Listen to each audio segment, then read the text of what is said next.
Come on. There we go. All right. Good evening and welcome to the 716 Playbook, where every play counts. All right. I'm going to try to get my bearing real quick and then we'll get the show started. I had a bunch of tabs open. I had a bunch of things going for tonight's episode. And then a minute before I decided to hit the go live button, I hit X and everything went away. So that adds a little bit more spice into our show tonight. Wow, that was like the worst timing possible. Been sitting up here for 2 hours going through things, and of course, I hit exit on accident, and all my tabs go away. So, anyway, that's okay. I will make do with what I have. I have a bunch of notes still that's saved. I'm not that worried about it. I have a lot of this by memory already, just by what I've been going over. But anyway, doesn't really matter. That's not important. Thank you for tuning in. If you are new to the show, I hope I don't scare you away. I hope I don't look so mismanaged and misorganized or unorganized at this point. I'm going to try to calm my brain down for a second because I just gave myself a quick anxiety/panic attack. All right. Well, if you're an existing viewer who's already been here before, welcome back. I'm glad I didn't scare you off. All right. We are officially 1 week into the new format for the 716 Playbook. And let me tell you what, it's been going great. The daily updates for the teams, the daily videos, and even kind of looking out abroad of what's going on live is working. It's bringing in a lot more views, and that starts with you guys. So thank you so much. I have shorts or clips that I make every day. I post them on YouTube, X, Instagram, TikTok, and I post them also on Threads. I try to stay updated on all the news that's happening, and I try every night, except for Sundays. I do not work on Sundays, but 6 days a week, I try to give you at least one clip a day. That'll probably increase as we move quicker into the off season and even into next season. It'll probably have more news to show and to share consistently. But for right now, we will make do with what we have. But yeah, it's been really great. If you don't know already, go on the 716 Playbook right on TikTok. It blew up, within 1 week of posting on there. I had 3 videos kind of back to back to back, 7,500 views, 3,000 views, 6,000 views. I had a post with over 100 comments on it, and I got to engage with so many of you. Thank you so much for, using the opportunity. Again, it's a great opportunity to comment on the videos, to comment on the live, and just kind of interact with me, DM me, whatever platform you're on, because I would love to get to know you guys, but also my analysis, my opinion isn't always right. It's almost probably very rarely ever right. But the news that I'm sharing will almost always be correct and accurate. I try to have as many sources as possible. But when it comes to my analysis, I want to hear what you guys are thinking as well. The channel is growing. In the last week alone, 70 new followers on TikTok, just on that platform. That might not seem like a big number. That's a huge number. We're about to be 2 months into this show, and I've seen impressive growth. I've had almost 100 new followers on X in the last week. So again, I love the engagement from you guys. Keep it up. It's really great. The individual formatted clips are really working. They're bringing in new viewers. And again, you guys are getting more up-to-date information. If something happens a week, last Wednesday, you're not going to hear about it until today on the show. And if you're not watching the show, if you're only watching the clips, the clips come a week after the show already came. So you might be getting your news almost 2 weeks late. That just can't happen anymore. I don't like that. Didn't like the format for that. This is a lot better. It's a lot cleaner. And it gives you more up-to-date news and, analyses as they come out. Again, if big things happen, if I wasn't going to go live, so here's a big example. We're going to kind of dip into the Khalil Shakir news today.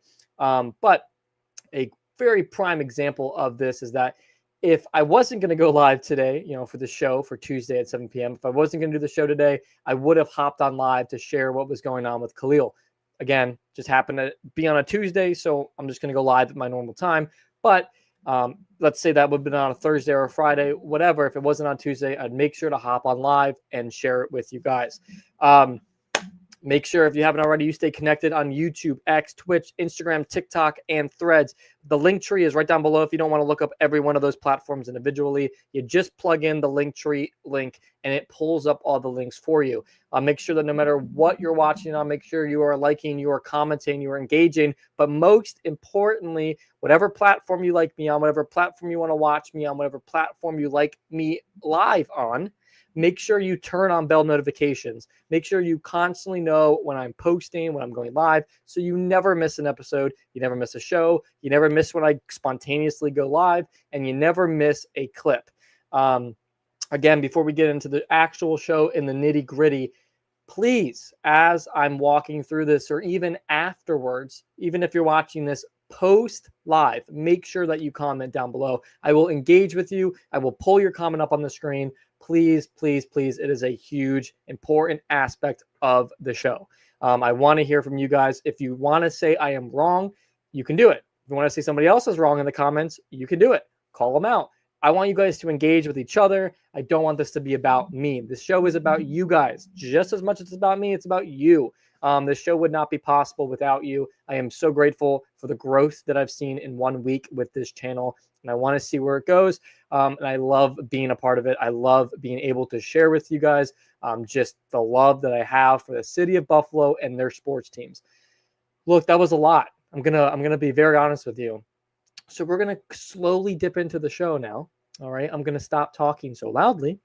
I'm going to calm down, and we're going to go right into it. First and foremost, the Buffalo Bison.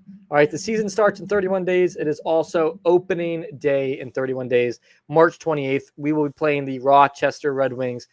Excited for the season to start. Now, if this is the first time you're watching the show, this doesn't really matter to you guys. For existing show viewers, we will no longer be following the Buffalo Bison. This is the last day that I will be talking about them. I have completely rearranged in the last month how this show is going to work. One of the biggest things was, what are we going to follow? If I'm following every single sports team possible, from the University of Buffalo to Buff State to the Bison to the Bandits to the Sabres to the Bills, I won't be able to put a lot of energy into all of them. I have to then split up that energy. So I kind of thought about it a little bit. And the Buffalo Bison, I will not be following them. Again, if something big happens, let's say they hit the playoffs, let's say they go to, they even go to the championship, they're about to win that big, glorious trophy, I will obviously talk about it. I will give a little shout out to them in the beginning of the episode, but I will no longer be following them. They will no longer be getting a segment, and I will try my best to give you updates from time to time, but do not hold your breath.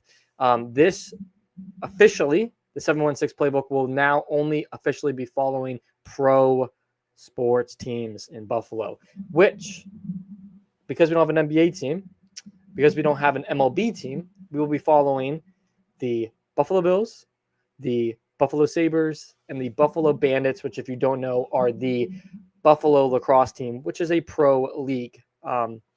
They're also on fire right now. It would be a stupid time to not talk about the Buffalo Bandits. Again, not to say that I don't love the University of Buffalo, not to say I don't love the Buffalo Bison personally. I do. I follow them in my personal life. But when it comes to the show, I just can't put that much energy into them when there's so much to talk about. There's so much to follow along with, and so much more. Again, if all of you disagree with that, please talk about it. Please comment. I doubt that you will, but if you really care about listening to about the University of Buffalo, if you care about listening about the Bison, you have every right to tell me. And I will do my best to at least accommodate that. Think about it. But again, don't hold your breath. I just don't see much of a reason to put energy into those teams. So without further ado, we're going to get into our first official segment tonight, which is the, of course, Buffalo Bandits.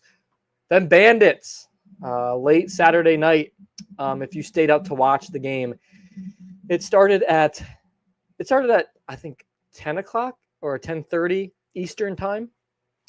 Because they were out in San Diego playing in San Diego against the Seals, playing on their turf. We beat them 13-12, and it was an exciting game. It came down to the wire.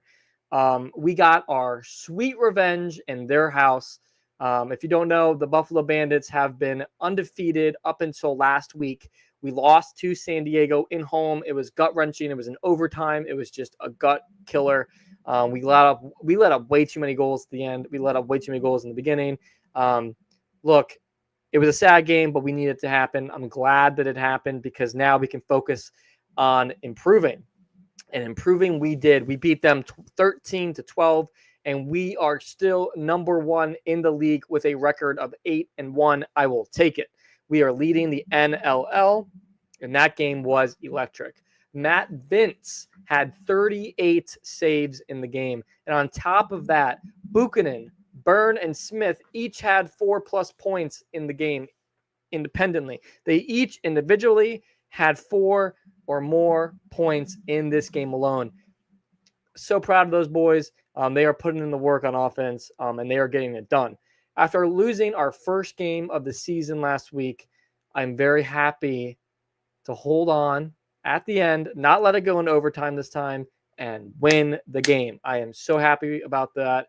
But I'm also happy about how we came into the game. All right. So look, San Diego did start off with their first score of the game, but Buffalo was very quick to answer back. Now, look, I would have loved for Buffalo to have scored first. It wasn't going to happen. Buffalo, for the last 3 or 4 weeks, they're just failing at scoring first. They're failing at having momentum or drive coming off right off the bat. They're kind of slow progression throughout the game, and it seems like they start off I don't know. They just start off maybe they're just so high-headed right now that all right, well, this will be an easy win, and then it's not. But the Bandits come in, they usually have to start down with a massive deficit, and then they have to work their way back up. They get the lead, they tie it back, they get the lead, it's back and forth, and then at the end, we have a 2 or 3 point lead that we almost ruin. So look, San Diego did start off with the goal, but Buffalo was quick to answer back, which was very different from weeks past. After a couple of shots, the game was tied 3-3. And then the Bandits had their first lead 4-3 until San Diego ended up scoring 3 times, making it 6-4 at the end of the first quarter. So look, at the end of the first quarter, the Seals were up 6-4. But Byrne and Frazier answered back with back-to-back goals, 12 seconds apart, tying up the game. They had back-to-back goals within 12 seconds of each other. I was making way too much noise watching that game. And after some back and forth in the second quarter, at the half, it was tied 8-8. So very, very excited for what this team did in the second half, and we're going to get into it. All right, so coming right out, San Diego came out hot at the beginning of the third quarter, taking the lead by scoring twice within 2 minutes, all right? Then the Bandits scored 3 times straight, and then San Diego scored in the final minute of the third to tie it 11-11 going into the fourth. Bandits score right off the jump of the fourth quarter, and then the Seals end up scoring. And then the Bandits make it 13-12 with 4 minutes and 25 seconds left to play. This is when it gets really good. Vince, he's clutch. Clutch Vince. Also the oldest player to ever be clutch. He had 5 saves in 2 minutes. And the Seals did have an opportunity to score with 10 seconds left, but failed to get the shot off in time. The defense was all over them. And this allowed Buffalo to take the game 13-12. It was a very electric game. And I feel like every week the skill level increases on the type of shots they do, but also the trick plays that they do, the behind the pass looks, behind the shoulder. They had back-to-back behind the pass looks right into the goal. It was amazing. Very, very impressed how they are handling the ball on both sides, but primarily the offense. They're really doing very well. So again, Bandits won. We're now 8-1. The next game for Buffalo will be March 1st, 2025. It will be this Saturday. It's going to be at 8 p.m. Eastern time. And it's going to be against Saskatchewan in Saskatchewan. Standing at a record of 9-2. So they actually have one more win than us, but they also have one more loss than us. So that's why they're number 2 in the league. We are still number 1. But that is going to be an interesting game. So they've played more games than us. They've won one more and they've lost one more. So I'm kind of curious to see how that plays out. I think Buffalo can beat any team in this league. But Saskatchewan, they are just as hot as the Bandits are. So, and their fan base is growing just as much as the Bandits fan base is growing. So again, kind of interested to see how the game turns out. My official opinion is that it's going to be a close game. We're probably going to come out weak. Like weeks past, we will probably come out weak and then come back and win the game. I think it's going to be close, probably by 1 or 2 points, but I'm still going to have enough faith in the Bandits so they pull it off and make it 9-1 for the season. All right. So now that is all taken care of, we're going to talk about them Buffalo Sabres. At this point in the segment, I would talk about how awful they are and how they're trash, dumpster fire, and that they don't deserve a spot in the NHL. And I can't believe they play in Buffalo and yada, yada, yada. And pretty much just, come down on my hockey team. But that's not the case right now. All right. So we are back from the break. We had 2 weeks off. We are still sitting at number 8 in the Eastern Atlantic Division. We are 23, 27, and 5. I will check real quick and see what the NHL playoff odds are as of this morning. The Sabres have, let me look real quick. Sabres have a 2.1% chance. That's up from like a 0.9% chance the last 2 weeks. We are now sitting at a 2.1% chance. Hey, the chances are growing. All right. So you're saying there's a chance. All right. If you haven't seen Dumb and Dumber, that's a good movie. Anyway, it's a nice little dad joke for you. Anyway, to make the playoffs, the Sabres need a miracle. Okay. They're sitting at a 2% odds. And when I say miracle, I don't just mean miracle. There goes my camera. This is one of the joys of being live. I don't have the pleasure of cutting this part out. It's been giving me some grief the last couple days. Let me try and fix this. Give me like 30 seconds, and then we'll get right back to the Sabres.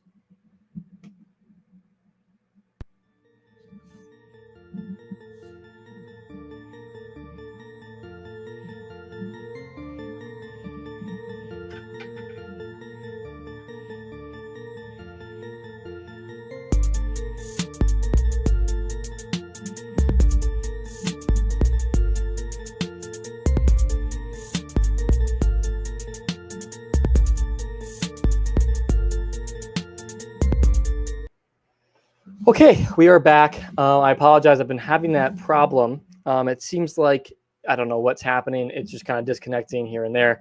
I appreciate you all being, a little graceful with that. It's I have no idea. I'll have to figure it out later on. I will not mess with it right now. Anyway, we have it up. It'll probably go back out in the next 20 minutes, and I'll have to do it again. That's okay. Hey, this is one of the joys, again, like I said, of having a live show. I don't get to cut out the nitty gritty. You get to experience the nitty gritty with me. So, hey, it's okay. It's okay. All right. For what it is, the show, I am very, very happy with it. So I'm not even going to complain. I love my camera. It's clear view. I have great lighting. I have a great setup. I'm very blessed, so I am not going to complain. Anyway, get back to the Sabres. So when I say they need a miracle, I don't just mean that they don't have much room for losses. They have no room for loss. They have no room for error. They are like 3 game losses, maybe even 4, from like having like a 0% chance not going to happen. They pretty much have to win majority of their games left in the season, and they have to count on some other teams losing. Okay, we can do it. I think we can do it.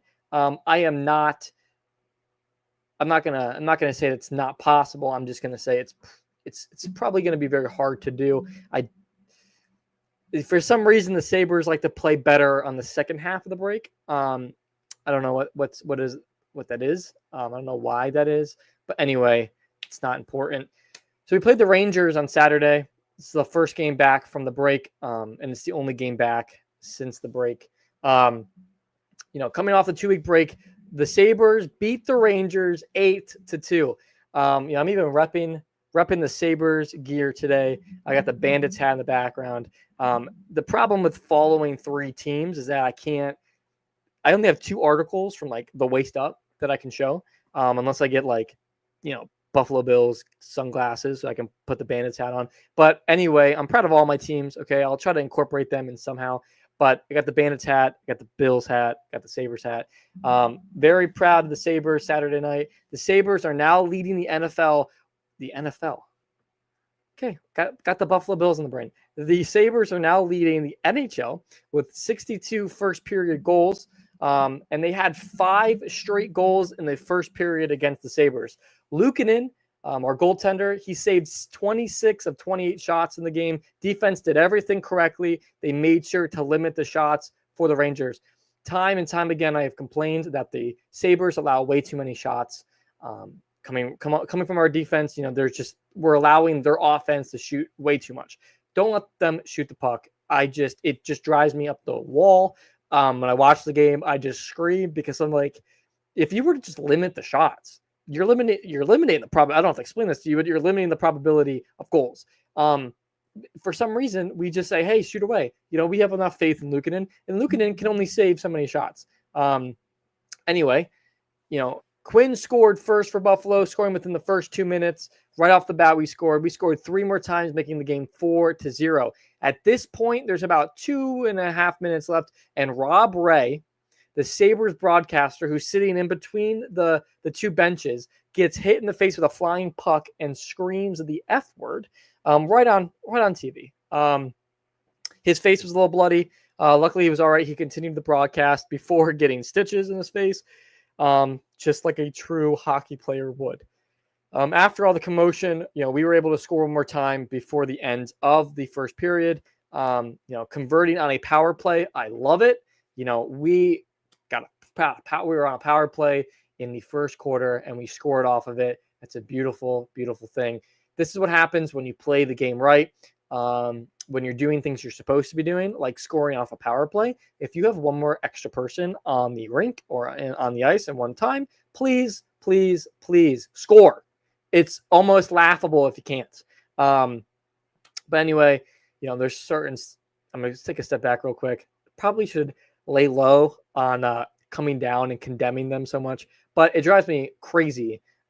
Just the way that the Sabres sometimes they take great opportunities to score and they just throw it right out the window. But anyway, after this goal, after the first quarter was done, after the goal, Shesterkin, which is the goaltender for the Rangers, he was taken out of the game and replaced with Quick, who ended up playing the rest of the night. You hate to see it. I love you hate and you love to see it. I feel bad for the guy, but at the same time, you also love knowing that your team just in one quarter was able to replace the goalie. It's a beautiful, beautiful thing. So going into the second period, we were leading 5-0. We hit one of our guys, Dalin, or however you want to pronounce his name. I've looked into this. I've watched several Sabres broadcasters, in the game as I cycle through, all pronouncing his name differently. So whatever you want to say it, I say Dalin. You can say Dalin, whatever. But either way, he was hit with a 4-minute high sticking penalty, which helped the Rangers get on the board for the first goal of the game, making it 5-1. 5 minutes later, another Ranger scored, making it 5-2. And I sat back and thought, we might be seeing prime Sabre time. Earlier in the season, we blew a 6-point lead. I don't want to see this against the Rangers. I also have a buddy, shout out to Aiden, who is a huge Rangers fan. I was texting him during the game. I was on fire. I was having the time of my life. And then within 5 minutes, you got 2 scores on the board. And I'm thinking to myself, I don't really want to see us with a 2-score lead going into the third period. I just don't want to see it. So, we were almost able to make it 5-3, but, they almost luckily made it 5-3. But luckily, Luukkonen came in at the right time, saved the goal, ending the period 5-2. Now, look, Thompson and McLeod both scored their second of the night within 6 minutes of the start to the third period. Then with the final minute left, I'm not even going to try to pronounce his name. Joki Harju. I know I'm butchering that. That's okay. He added his second goal of the season in the final minute. You love to see it. Some of those guys that don't get as much playing time was able to score, made it 8-2 at the end of the game. They did broke the golden rule. Don't need to score within the final minute, especially when you're up 8-2. But because it's the Sabres, I'm going to let it slide. If it was an opponent, I'd be upset. So if you use that rule against me, I would say you probably shouldn't have done it. But you live, you learn, and that's okay. Live, laugh, love. So anyway, we were able to beat the Rangers 8-2, and I am very happy to have watched that game live. So next game we play is actually right now. We're playing currently. It started at 7 p.m., and it was against the Anaheim Ducks. So I will tune in and see what that looks like, and see if the score has changed at all. Maybe it has, maybe it hasn't. It looks like they haven't even started the game yet, from what I am looking at. So, nope, they have. I don't know why it's not loading, but halfway through the first with the Ducks leading the Sabres 1-0. So Sabres are down 1-0 against the Ducks right now. The Ducks are right above us. They're like 25, 24, and 7 overall. They're not much better than the Sabres. Sabres can win this game easy. They need to if they want to increase their chances. So anyway, that is the Sabres segment. Now, as we go into the Bills segment, I'm going to do our weekly food for thought. This one is coming off the Super Bowl a couple weeks ago. A 30-second advertisement in this past Super Bowl costed $8 million. Yuck. That's a massive increase from 2021, which was only $5 million. I hate that I just said only $5 million. But they went in the span of 2021 to 2025, in the span of 4 years, they increased by $3 million for a 30-second ad. What will the cost be in 2030? I don't know. I have no idea. All right, so we're going to move into the Bills segment. I'm going to be very honest. This is going to be a lot more laid back than it normally is. I usually have 17 pages of notes, and I just want to keep talking forever and ever and ever. That's not going to be the case. I'm going to break down a couple of things that happened the last week, break down some of my analysis on certain things that have been brewing with the Buffalo Bills, and kind of the NFL as a whole.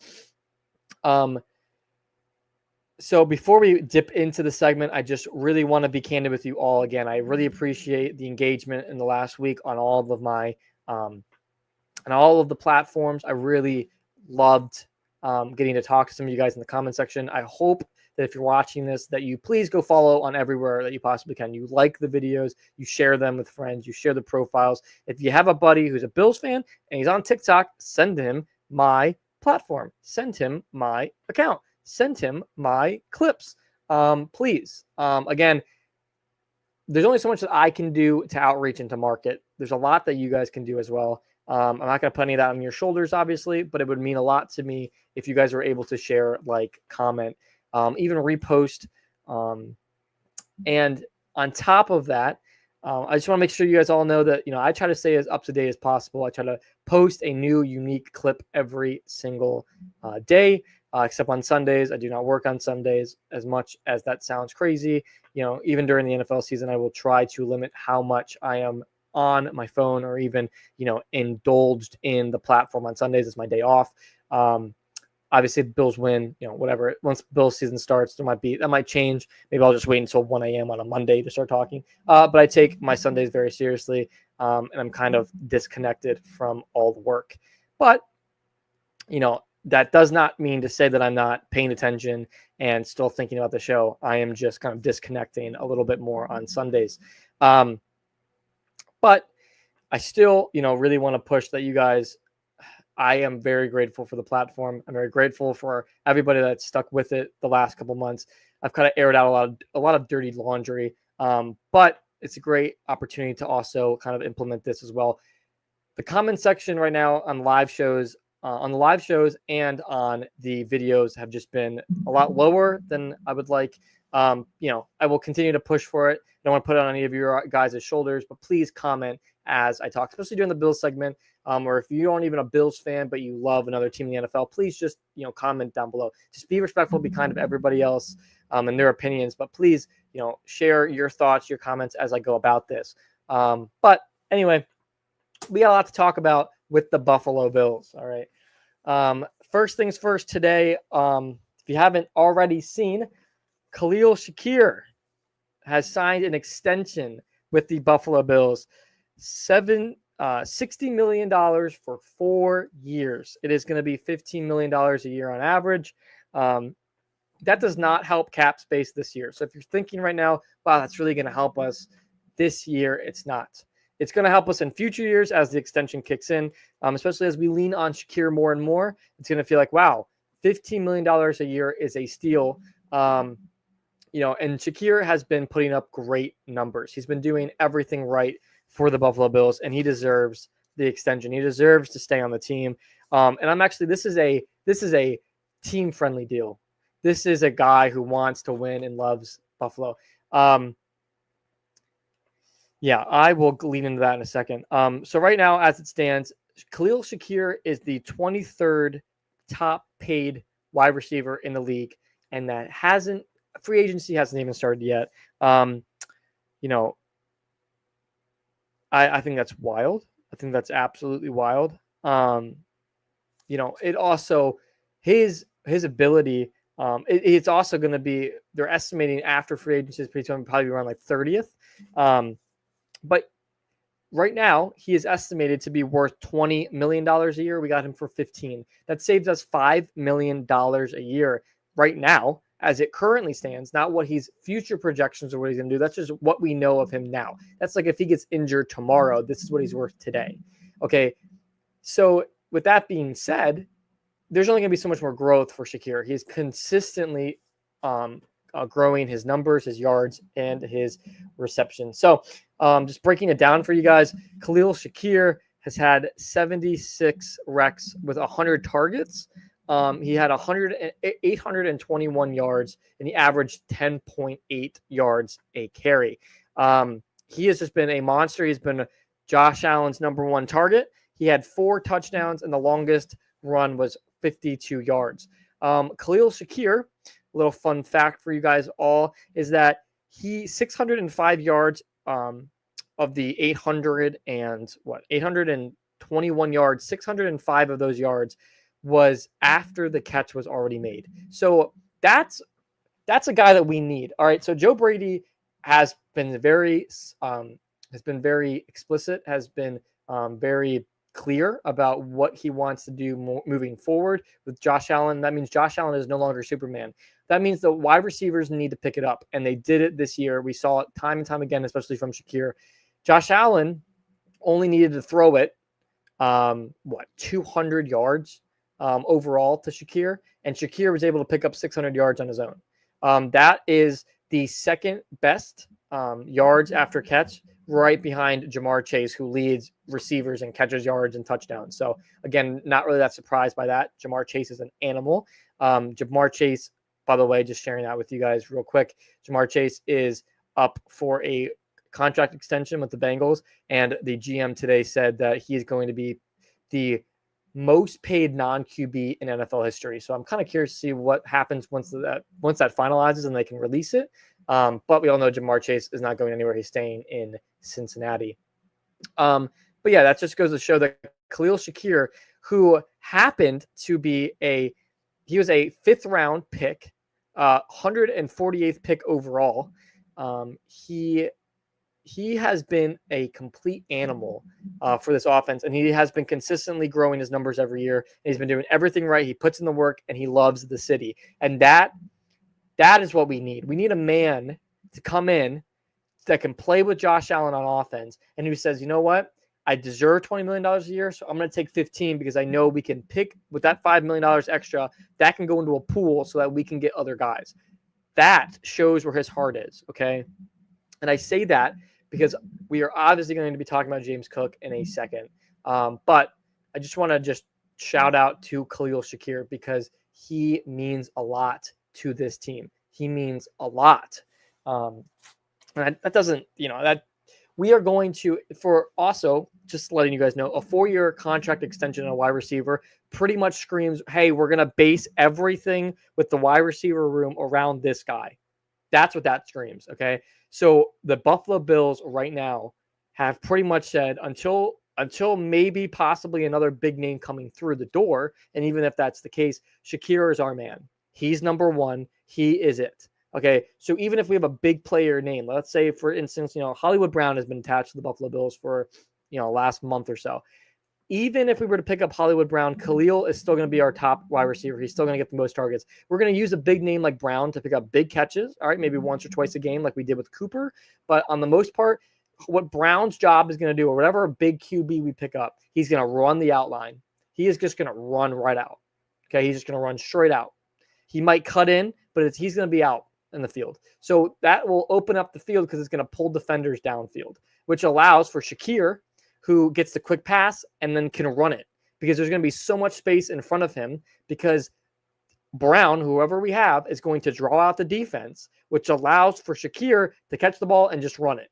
So I'm just going to tell you right now, the Bills on offense, I'm not worried at all. I'm really not worried at all. It's our defense that needs to pick it up. But either way, very, very grateful for Shakir. Thank you so much. Our last number one wide receiver, Stephon Diggs. When we signed an extension with him, he took $24 million a year.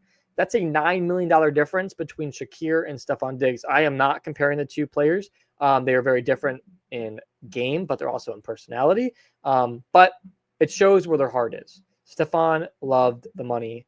He loved the drama. Did he love Buffalo? I'm not here to judge that man's heart. I have no idea. But I will say that I can tell by Shakir's actions that he loves Buffalo and he's here to stay. So I'm very grateful that Shakir was able to sign that extension. There's a lot more players that will probably be signing extensions as well, but we will see about that. So then, after talking about Stephon Diggs, a couple other players that have been connected in the last couple of days with the Buffalo Bills, Joey Bosa being one of them. He is a defensive end for the LA Chargers. He is possibly flirting with the idea of being released and going into free agency. We have no idea what's going to happen. Chargers want to keep him. Harbaugh wants to keep him. They have no idea what they're going to do yet. It's just speculations and rumors. And again, I want to make a very big disclaimer. Everything that I say, if I don't speak it as a fact, I'm going to make sure you know is a rumor, okay? Unless I'm saying it's definite they signed it, it's a rumor. We don't know. Until a deal is done, the player could say it out loud. It's still a rumor until the deal is done, until it's signed. So Joey Bosa is one of those guys. He would make a great addition to the defensive end, especially if we can't pick up a Myles Garrett, especially if we can't pick up, even an edge rusher like, Max Crosby. Joey Bosa would be a huge, but he's also been connected to the Dolphins. And that's scary to think that we'd have to play Joey Bosa twice a year. Dane Jackson, a cornerback who used to play for the Buffalo Bills, played 4 seasons with us, then went and signed a 2-year deal in the offseason last year with the Carolina Panthers, was released. Okay. There's been a lot of connection with him coming back. He's a cornerback. He is he would not be a star cornerback. I don't even think he'd start. Christian Benford is going to be our guy. He is CB. He's our CB1. I love that his initials are CB. But he could be a great rotating player. Christian Benford gets injured a lot. Dane Jackson knows our defense. It's clearly, if we can get him for very cheap, it would make sense to pick him up and use him as a rotation, especially with Benford and how injury volatile he is. But with that being said, I will say this. Christian Benford, Sean McDermott confirmed yesterday that Christian Benford is cleared and good to play football. He's back at practices, and he'll be set for the offseason to get that work and put it in. So good. I'm glad that he is back. When it comes to the AFC, I want you all to know again that this cap space talk right now, this is before they make decisions, so I have no idea. But just as a whole for the AFC, I'm going to tell you right now that the Patriots are our number one biggest concern going into next year. I don't care about the Miami Dolphins, and I don't care about the New York Jets. I care about the New England Patriots, and I will tell you why I care about the New England Patriots. The Patriots have a cap space of $126 million going into the offseason. And this was as of last week. They are going to get even more. That's going to grow even bigger since the NFL has released that they're increasing the cap space. So with that being said, the NFL is increasing their cap space by a large amount this year. That's going to push the Patriots probably maybe even in like a 140 range. That's massive. Okay. Thinking about the Patriots being able to have free range money of $140 million, that picks up a lot of guys. So we shall see what they do with that. Drake May is an amazing quarterback. I loved what I saw out of him. And when I say I love that, I say this from a guy who loves the game of football. Okay, I have to respect talent. I respect Drake May. They're a growing team. Okay, they're going to grow. But they have the opportunity to bring in some big names coming into the offseason, which kind of makes my stomach churn because I don't like the idea of having to compete with the Patriots for the AFC East title. I'm kind of thinking that they were done with, that they were like in a rebuilding era, but who knows? The Patriots have the most amount of money in the AFC East. The second best team will be the Jets, and they have $23 million, which again might push them to like maybe $40 million once it's all said and done. Even if that, with their releases and such, they might be able to work that at like $50 million to play with. But again, they are kind of stuck. They spent a lot of money on an old man who's going to be released, as well as Devontae Adams, but they still are going to have to eat a lot of money. So the Jets are in a tough position. And the Dolphins, they probably have around $10 million to work with when it's all said and done. That's with the increased cap space. The Dolphins don't have a lot of work with either. They are releasing a lot of guys. They're trying to create some pool. They're trying to create something going. If they could pick up a Joey Bosa, that'd be huge for their defense. But you also have a wide receiver, your star wide receiver, who doesn't want to be there anymore. Again, I'm not worried about the Dolphins. I'm not worried about the Jets. It's the Patriots that should most worry the Buffalo Bills. And I wouldn't even say you should be worried about them. I would just say that they're going to be a harder fight than most years. So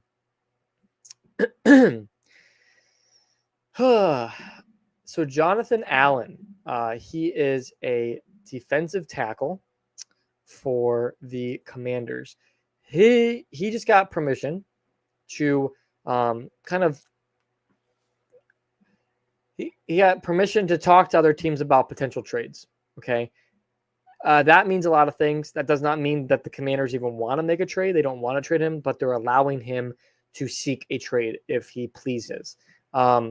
We could use some help on the defensive line pretty badly.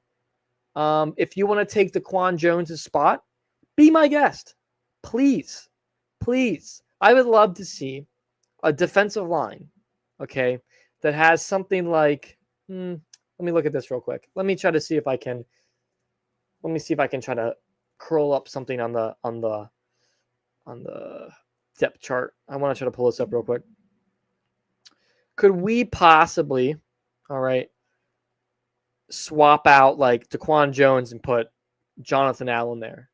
Could we take something like even AJ Epinesa? I like Rousseau a lot. Like AJ Epinesa, you can swap him out with a. You could put. Let's just, if we're just throwing people out there, AJ Epinesa, you could replace with a Myles Garrett, and worst comes to worst, you trade Greg Rousseau and you pick up Max Crosby. That would be a great, or Joey Bosa. Those are all great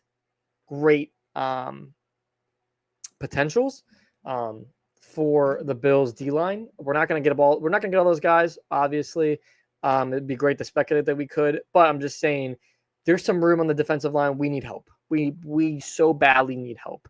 And if that means that we could pick up a Jonathan Allen, a Myles Garrett, a Max Crosby,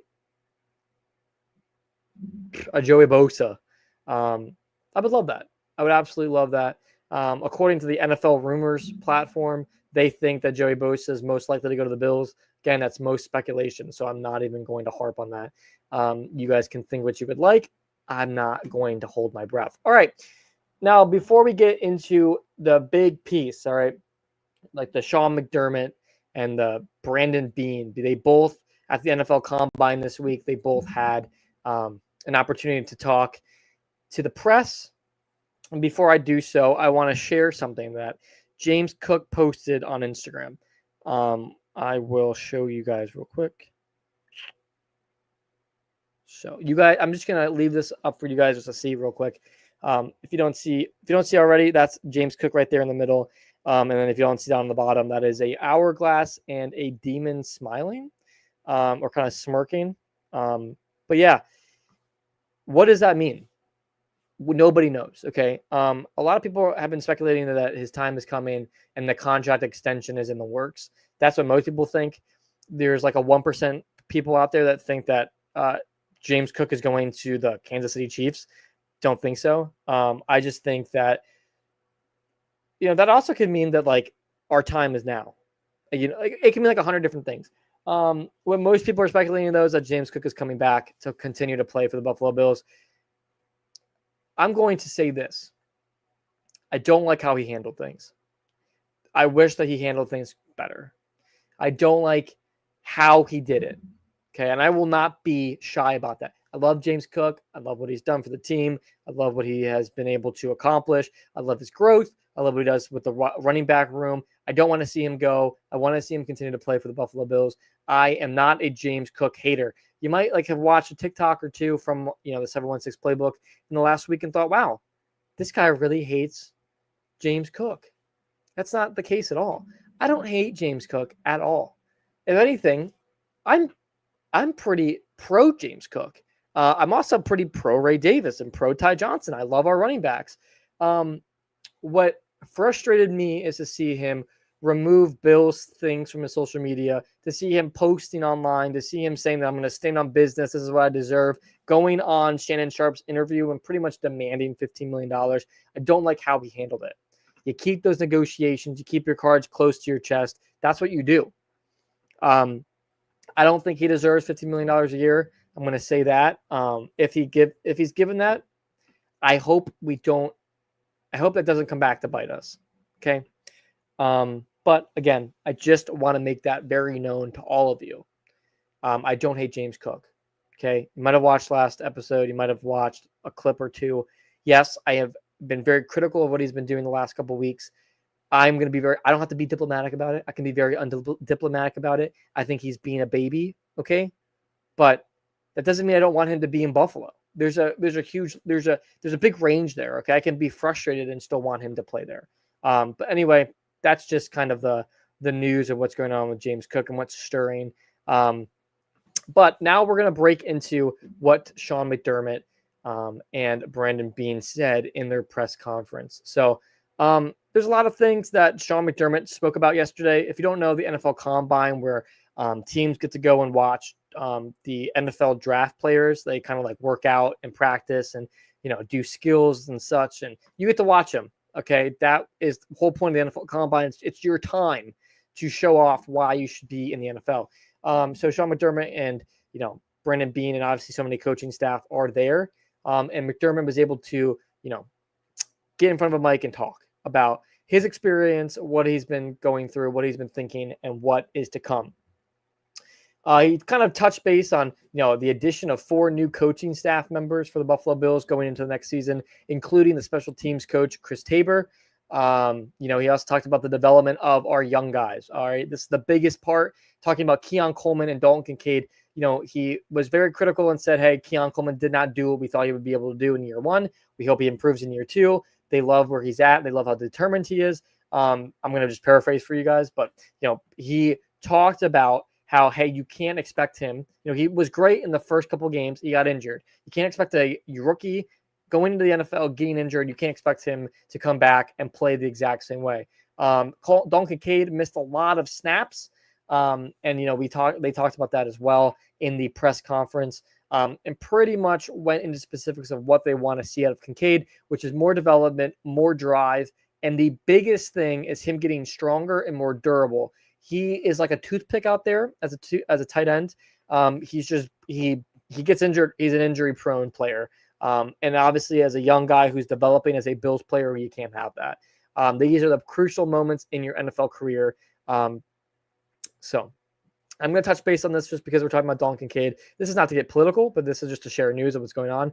Somebody like Spencer Brown, Dalton Kincaid, and a couple other players they were all spotted in Florida playing golf with President Donald Trump. All right, take that as you may. You might think that's disgusting. You might think that's awesome. I'm not here to give an opinion either way on what that is. I'm just going to tell you that half of Bills Mafia on X is arguing with the other half on should we drop the players because they play golf with President Donald Trump. You can have whatever opinion you would like about that. You don't even have to be a political person. The show is not going to be getting political. I am not going to talk anything about politics or about your opinion on President Donald Trump. Please don't even comment about this. Please don't disconnect yourself from the show or from my platform. I refuse to take a stand on politics either way on this. But there has been growing frustration, apparently, from the Bills Mafia and from Bills fans because they're upset that so many Bills players went and played golf with President Donald Trump. Okay. You'd get the same reaction if they went and played with President Joe Biden. You would have just gotten the complete opposite. Okay. So again, I'm not going to make any deal out of anything. Okay. I'm not going to say anything. I'm not even going to share my opinion on this. Just, yeah, you think what you would like about that. Anyway, let's move on. The kind of went into what the new defensive assistants will bring to the coaching staff. On top of, Chris Tabor, we also signed a senior defensive assistant and an assistant defensive line coach, and a Nichols coach. So we have been signing a bunch of new coaching staff, assistants, senior directors, which is great. I think that's amazing. Get some more guys on the some more guys in upper management that can kind of talk about, what is going on and how are we going to manage the day-to-day and the practices and even the off season going into the next season. So kind of, he just kind of touched base on that. Probably Pellegrino, probably is the biggest, he's a Patriots cornerback coach for the Patriots for the last 5 years. Now he's on the Bills as our Nichols back coach. So that's pretty cool. Sean McDermott was very diplomatic when it came to James Cook. He pretty much said the business part is going to take care of himself. He loves James Cook and he hopes to see him on the field in 2025. That's exactly what I thought he would say. And that's exactly what we got out of him. So that's pretty good. Did not really expect him to say much else than that. Sean McDermott also talked about, he said, and I quote, without getting into too much strategy and whatnot, I am a believer in that speed stretching the field, not just vertically, but horizontally and vertically. I think it just opens up a defense. So I thought we did that at times, probably not enough this year. And, just throwing the deep ball. It doesn't always mean that. It means taking a short pass and taking it for some good RAC yards for us in production. So I thought overall we did some good things in that wide receiver room. I really do. Can you always benefit from having more speed? Absolutely. That's what I just said. The Buffalo Bills need to focus on passing the ball more with Josh Allen. And when it comes to that, it means stretching the field. Now, a lot of fans kind of got upset about this reaction because we had a great opportunity to pick up Xavier Worthy, who is a speed demon in the NFL draft, who went to the Chiefs and ended up actually being the cause of our demise in the playoff game against the Chiefs. It's so frustrating. That's probably the most frustrating part about the whole situation is that Sean McDermott just screamed what the Bills fans have been screaming for months. You gave up a player like Xavier Worthy, who is quick, who had a 4.21 on his 40-yard dash. The kid can fly. And now you're saying, well, you need somebody like that because it draws the defense. And then, if he gets open, you can always throw the deep ball, or you can throw it to somebody like Shakir. It's like I just said that. Crazy. Yeah, they need to focus on that more. Correct. You're correct, Sean McDermott. Everybody could probably say that. So anyway, long story short, Sean McDermott, that was pretty much what he had to say. He also talked about the concerns of the tush push. He said that he's never really loved it. There's obviously a lot of risk that goes into it with injuries. The Eagles and the Bills are the two leading teams, and we don't really do it correctly. It's more of like a It's more of like a very chalant, not even a nonce. It's a very chalant way of saying, hey, we're going to do QB sneak, which really means we're going to cram Josh Allen to the left and see what happens, which the Chiefs caught on to and stopped. Crazy. Absolutely wild that happened. Yeah. So then Sean McDermott went into the combine and what they're kind of looking for. And this is what he said. Okay. This is kind of the last point that I'm going to make for Sean McDermott. Sean McDermott said, my exposure is 0.0%, and all the local people know that it's like that every time I come here. Sean McDermott has a very blank head when it comes to the NFL Combine. He allows and relies on the NFL scouts that they have on the Bills side to kind of give feedback on who is the best and the worst in the draft. And they want to see what they see going into the Combine. They don't want to hear the noise. They don't want to know what they did in college. They want to know what they can do in the Combine and what they can do for the team. And there is no playbook for them. Okay, Brandon Beane said the same thing today. They don't go into it with this is the guy that we need, this guy we need. Obviously, it's in the back of their head. They're like, we need a D-line. That's probably what we need. We need a D-line. But it's in the back of their head. Okay, they go into it with the best wishes of thinking, if we can get a wide receiver who is amazing, we're going to go for him in the first round. Or if we don't like anybody in the first round, we don't see anything, or if we get an opportunity to trade a first-round draft pick for a great player who can make a change, we're going to do it. So that's pretty much what both of them said. But now moving into Brandon Beane's interview today, Brandon Beane said that we want to be versatile with our skill sets and attack as many different ways as we can. Again, Brandon Beane is pretty much saying he does not want to go either way. He wants to go into the NFL Combine and say, any player that comes into this room, onto this field and shows what they can do has just as much fair say in drafting that player. Which I respect that. I really do. You can make a lot of changes in free agencies. You can pick up a lot of veterans and a lot of players and do a lot of things. When it comes to drafting guys, they do really well at drafting the late round picks, like a Khalil Shakir, 5th round guy, 148th overall. That's a great pickup. Christian Benford was a mid-round pick as well. So again, they know what they're doing. And I actually have a lot more faith in Brandon Beane than a lot of players do in the a lot of fans do in the Buffalo Bills. Brandon Beane mentioned that the Bills staff has done a great job at drafting players in the late rounds. Brandon Beane said that bringing Damar Hamlin back next year has to make sense for both sides, which means that Damar Hamlin's asking for way too much money, and is also projected way too much money, and probably won't get that much money. But again, it has to make sense for both sides, how that fits in with the safety as well. Because with Cole Bishop, we have no idea what that looks like. Brandon Beane said that he'd be willing to trade a first-round pick this offseason if it meant improving the Bills roster, and I stand by that choice as well. Don't rely on the draft. Rely on what you know. A player can be amazing in college, can be amazing in the combine, and then go to the NFL, and it's a completely different ballgame, and they don't do as well. And our luck in the first round, like Kaiir Elam and even Keon Coleman and even like Cole Bishop, who was – those guys didn't do what where their picks were. It just, I want to actually see what Cole Bishop was. Yeah, he was picked 24th overall. It just, both those guys weren't first round players. At least not their first year. Stop relying on the draft. And Bills fans, stop relying on the draft. And if anything, don't even watch the first round or the second round. Watch what they do in the 3rd and 4th and 5th round.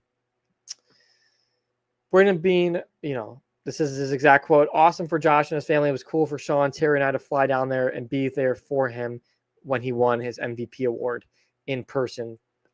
Shout out to Josh Allen winning that MVP award.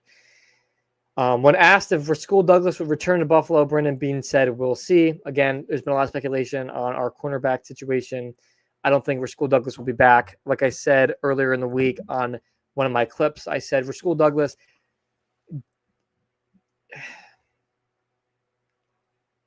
when we traded for him 2 years ago, he did exactly what he needed to do for the Bills. This past year, he didn't pick up. He's been digressing every game.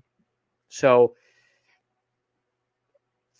Unfortunately, that's just what happens sometimes. And I'm not saying Rasul Douglas is past his prime. I'm saying that Rasul Douglas very well could be past his prime or past his time in Buffalo.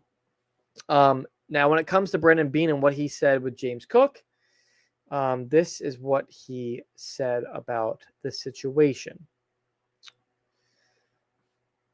The business is the business. Would I prefer we don't take the business outside? Yes, I think that's always the best way to handle it. But James is a grown man. He'll handle it the way he does. It doesn't change my view of him. I love James. James speaks from the heart. He means well. I want James here like I like a lot of guys. Okay, so you can take that 100 different ways. To me, that pretty much screams that Brandon Beane is being very diplomatic. He said as much as to say, if he's willing to say, hey, he should keep it indoors, that is at least telling me that his mindset is he's not handling this correctly. Take that as you may. He loves James Cook. I love James Cook. He doesn't think he's handling it correctly. I don't think he's handling it correctly. He's being diplomatic. I'm not. I will not shy away from saying what every other fan and even what our upper management is thinking about certain players on the Buffalo Bills. So just let you guys be aware of that. I am not going to shy away. On top of all that, he had a lot of good things to say about Shakir, obviously, with the extension that we just signed. We have a lot more money coming into this year with cap space. So we are, cap space matters. He said it's, restructuring a guy, releasing a guy, moving on from a guy, it means a lot. And he takes it very seriously. With those figures being in mind, as it stands today, we would not be under the cap at where it's at. So we're still working through that. And again, sometimes another extension could help us create more money. Brandon Beane's pretty much screaming to the rooftops that there's going to be a lot more changes to come. Brandon Beane said it's not confirmed until you know, but we believe everything that we've been told, including our contact with the league, that it'll be 2 fifth-round picks. That's, finalizing like what the compensatory picks are later on in the draft. So 2 fifth-round picks. I'll take it. I like what Brandon Beane can do later on in the draft, what he does. He also said that he wants to keep James Cook long-term. So do I. Okay. But I want to do that under the right circumstances when he's doing it for the right reasons and it's not killing us with the cap space. He obviously talked about, the defensive line, what that looks like with draft picks. We have 3 picks in the top 2 rounds, the 30th pick, the 56th pick, and the 62nd pick.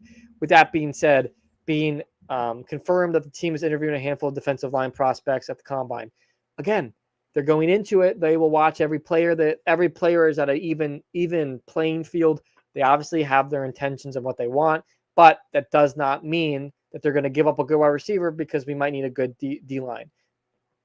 I appreciate that, and I like that he's candid about that.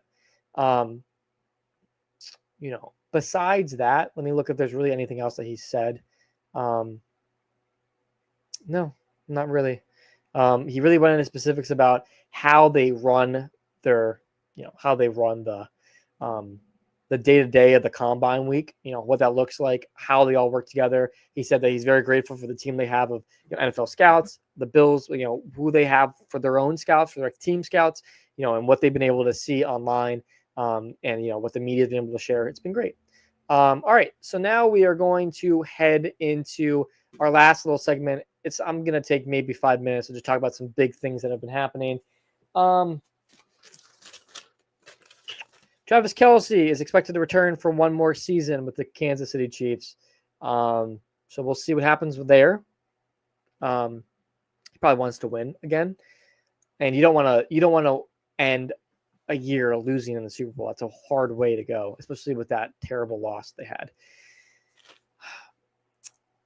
Aaron Rodgers has been linked to the Rams as a team, and he potentially will be bringing Devontae Adams with him because he did so well in the Jets, and they did so well connecting on the Jets that let's do it again on the LA Rams. That makes a lot of sense.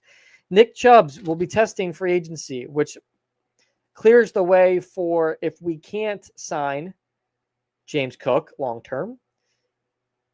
Potentially throwing out there, you throw a couple picks. You throw Kyer Elam, James Cook for Myles Garrett. You get a defender. You get a running back that you desperately needed. Nick Chubb goes away. And we get Myles Garrett. I'll take it. The Browns stand firm that they're not going to trade Myles Garrett. We'll see about that. The GM for the Ravens talked today about their kicker, Justin Tucker. I'm not going to go into specifics, but he's got some legal allegations against him. The GM said that they're serious and concerning. They're concerning not only the allegations, but the number of allegations against him. They did have a private conversation. They're going to keep the conversation private. I respect that. And they are allowing the NFL to investigate, and they will make their decision based off the investigation of the NFL. The NFL actually is pretty harsh. The NFL, Von Miller, I don't even disagree with this, but Von Miller was suspended because the NFL concluded an investigation after the charges were dropped. Charges are dropped. Von Miller is innocent, considering legally, on a legal standpoint, he's innocent. Charges are dropped. Von Miller gets suspended from the league. So I'm interested to see what happens with Justin Tucker. We all know what happened with Deshaun Watson as well, so I have no idea. Gronk is considering coming back. I think this is all smoke. I think he just wants to be in the media. Love you, Gronk, but I don't think he's actually. He said under the right conditions he'll come back. Yeah, okay. Well, you wave $100 million in somebody's face, he's going to come back. So he's not going to get $100 million. That's what I'm saying. He can say that. I would say that. Well, I would go to the NFL for under the right conditions. I'd be a janitor for the right conditions. You pay me $100,000 a year, I'll be a janitor. I'll mop the floors and clean the toilets for $100 million a year. So that's my argument that I'm making, is that he's saying under the right conditions. Well, we have no idea what the conditions are. He's just blowing smoke at this point. The Commanders and Eagles are expected to make huge offers to land Myles Garrett. We'll see about what that looks like. I hope the Bills also make a big offer as well. The Raiders are trying to trade for the number 1 pick so they can pick up quarterback Cam Ward. Raiders, have been also connected with trading, with the first round pick trading Max Crosby. I had a brain fart there for a second. So all of that is all being talked about. That would obviously be with the Titans, who have the number 1 pick right now. The Giants prefer Sanders out of every other quarterback in the draft right now. They are standing at number 3. They very well could pick him up. So, because the Titans, I don't think the Titans might pick up Sanders if they give up their first round pick to the Raiders. Raiders for the first round pick would pick up Cam Ward. The Browns, the number 2 pick, would probably not pick up a quarterback because they're going to get Deshaun Watson back next year. And then the number 3 pick with the Giants would probably go to the Sanders. Najee Harris is testing out free agency. He's been connected to the Bears, the Chargers, and the Raiders. Tampa Bay rumors are linked. That makes no sense. I'm going to try to find that real quick. There we go. Rachaad White, Tampa Bay. He is currently under investigation with the FBI. I have no idea what is happening with that. Just giving you a heads up. That is news. Stephon Diggs will not be signing back with the Texans. They don't want him. So he is linked to the Cowboys, the Giants, the Chiefs, the Ravens. Again, Cowboys because of his brother. Giants because they need a wide receiver 1. They need somebody that they can throw the ball to consistently. The Chiefs because he hates the Bills. And the Ravens because he hates the Bills. That's a joke, obviously. President Donald Trump has announced that he will be inviting the Eagles to the White House to celebrate their win in the Super Bowl. And there's rumors that the Eagles will decline that. Again, not going to get political. That is just news from the NFL. The Cowboys will not be bringing back Trey Lance as their backup quarterback. And when it comes to Gronk, the Bills have 4th best odds of picking him up, which means absolutely nothing. The Broncos have number 1 best spot because I guess Sean Payton and Gronk worked together on Fox when they were both analysts. Gronk and Sean Payton have a great relationship. The Broncos want a tight end, and Gronk likes the Broncos. Both of Gronk's brothers who played in the NFL both had spouts with the Broncos. Just kicked my camera, as you could tell. So again, a lot of different rumors going on that front. The 49ers are looking to trade for Brandon Ayuk, their wide receiver. And there's really not much more after that. I think I've pretty much touched base on everything that I could touch base with. I appreciate you all for watching tonight. Now look, Again, I'm very grateful for all of you. Please make sure that you are utilizing the comment section. Make sure that you are following along on all my platforms. You are liking wherever you are at. Make sure you comment down below. And if I miss any of your comments, I will make sure to address it the next show. You might even get a unique clip. Hey, if I got nothing else to talk about that day and I want to bring up your comment, let's say I missed it one day, I'll bring it up again. But I will make sure to address it. Just make sure that you DM me if I missed your comment, if I missed something, and say, hey, you missed my comment, you missed what I said, and you should talk about it. So anyway, I love you all. Thank you so much for tuning in. I hope you have a great week. And I hope that at this time next week, there's going to be even more news to talk about with the Buffalo Bills. All right. You all have a good night. Go Bills, go Sabres, go Bandits.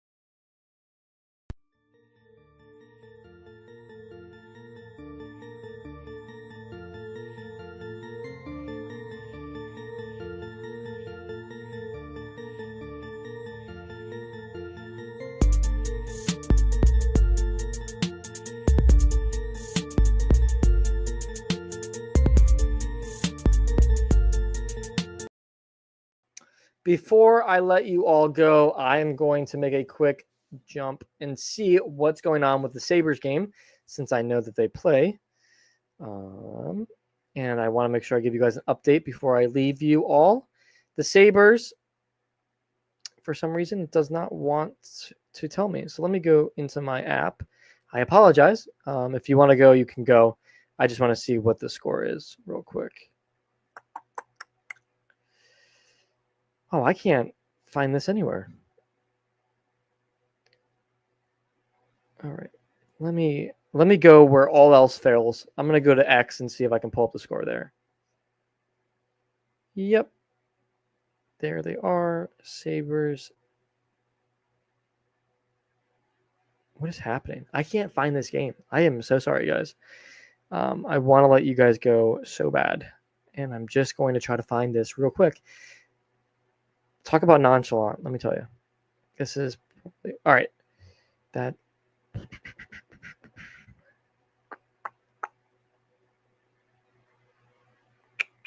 I really can't find it, guys. I am very, very sorry.